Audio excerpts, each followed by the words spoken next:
Mga bro, handa na raw pumirma ang Australia at Pilipinas sa isang mas malawak at formal na Defense Cooperation Agreement, at kapag natuloy ito, ibang level na ang magiging lakas ng military partnership natin.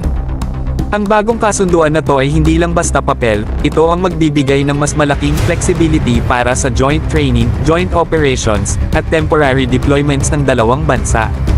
Ibig sabihin, mas madalas na nating makikita ang Philippine at Australian troops na nagsasanay, nag-i-exercise, at nagtutulungan sa mga misyon, sa lupa man, sa himpapawid, o sa dagat.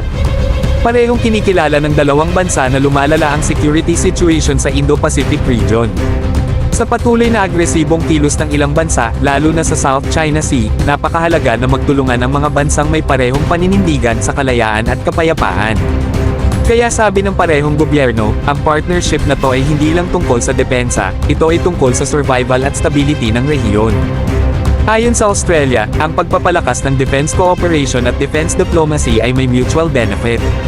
Hindi lang nito pinapalakas ang Pilipinas, kundi pinalalakas din nito ang kabuoang deterrence capability ng mga allies laban sa mga agresibong kilos ng ibang bansa. Sa madaling sabi mga bro, kung mas maraming bansa ang handa, mas maliit ang chance ang may maglakas loob na manggulo. Ang ganitong klase ng kasunduan ay bahagi ng mas malaking layunin ng Pilipinas na paigtingin ang relasyon sa mga kaparehong bansa na naniniwala sa rule of law at freedom of navigation.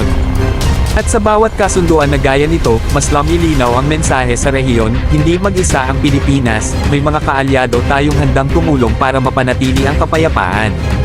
Kapag napirmahan na to, lalakas pa tayo.